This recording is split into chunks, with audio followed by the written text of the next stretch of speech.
Welcome back, poker enthusiasts. Brace yourselves for a tale of highs and lows. Howard Lederer, once celebrated as the professor for his brilliant poker mind, became one of the most reviled figures in the community due to the full tilt debacle. Greed and mismanagement turned him from a respected icon into a cautionary tale. So, back in the days when the poker world was still finding its Howard Lederer was just a young man, born in October in 1964 in Concord, New Hampshire. Growing up in a family that valued intellectual pursuits, Howard was on a path to greatness, even if he didn't realize it then. His initial passion was mathematics, leading him to study at Columbia University. However, destiny had other plans. Like a moth to a flame, Lederer was irresistibly drawn to the allure of poker. The clinking of chips, the charged atmosphere, and the thrill of the game captivated him, inviting him to join the action. And what an impression he made. Howard is known for his sharp mind. He swiftly proved himself a formidable opponent. His analytical prowess, coupled with an uncanny ability to read his opponents, set him apart. He soon earned the nickname the Professor, a fitting title for someone who approached the game with such calculated precision. Howard Lederer's phenomenon quickly spread through the poker world. He wasn't just another player. He was a force to be reckoned with. Tournament after tournament, Lederer showcased his skills, racked up victories, and amassed mountains of chips. He didn't just win, he dominated. Before Lederer was accused of running a Ponzi scheme, his career was booming. And one of Howard Lederer's most memorable poker matches took place during the 2008 World Championship of Online Poker on PokerStars. This event, specifically the $25,500 no-limit hold'em heads-up event, showcased Lederer's strategic prowess and earned him significant acclaim. In this tournament, Lederer faced off against some of the best online poker players in the world. The heads-up format, which pits two players directly against each other, is a true test of a player's skill, adaptability, and psychological insight. Lederer excelled in these areas, using his deep understanding of the game and his opponents to outmaneuver and outplay them. The final match was particularly intense, highlighting Lederer's ability to remain calm under pressure and make optimal decisions in critical moments. His victory in this high-stakes tournament not only earned him a substantial cash prize, but also reinforced his reputation as one of the top minds in poker.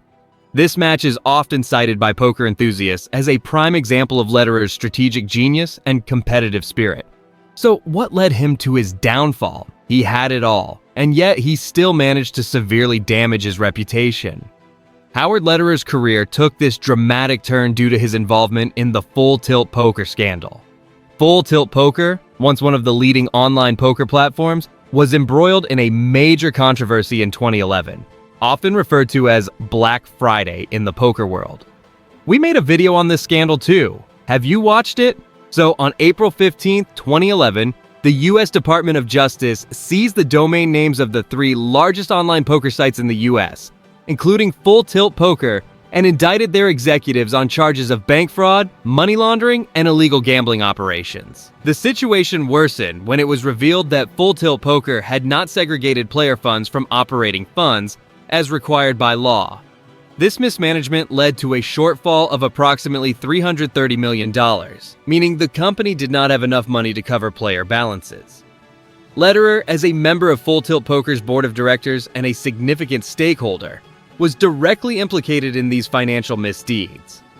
Lederer and other executives were accused of running a Ponzi scheme, using player funds to pay for company operations and to distribute large sums of money to themselves. This scandal severely damaged his reputation, turning him from a respected figure in the poker community into one of its most despised. On Tuesday, federal prosecutors in New York filed papers alleging that Full Tilt Poker improperly used their customers' funds to pay its board of directors a total of $440 million since April 2007. The filing states that well-known players Howard Lederer and Christopher Ferguson both profited from the misuse. A motion was also filed to amend the forfeiture and civil money laundering complaint from April, which alleged that Full Tilt Poker defrauded players out of $300 million by not maintaining enough funds to repay players. In 2012, the Department of Justice reached a settlement with Lederer, in which he agreed to forfeit assets worth millions of dollars, but did not admit to any wrongdoing. Despite this, his reputation in the poker community was tarnished, and he largely withdrew from the public eye.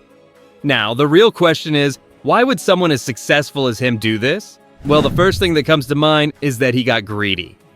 Lederer, once a revered poker strategist, couldn't resist the siren call of vast fortunes. As a poker player, you have to constantly strike a balance between caring about your result and not caring about your result, right? So if you care too much and the thought of losing hurts too much, then you're completely risk averse and you play too cheaply, and you're almost paralyzed at the table. You can't ever make a bet that you're not sure.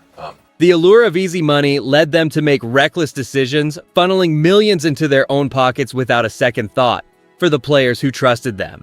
So this temptation of easy money and the desire for personal enrichment could have played a crucial role in this scandal, but he might have been misled by his peers. Lederer was surrounded by a tight group of poker pros and executives. This close circle got caught up in lies and arrogance. Blinded by their success, they started to think they were invincible.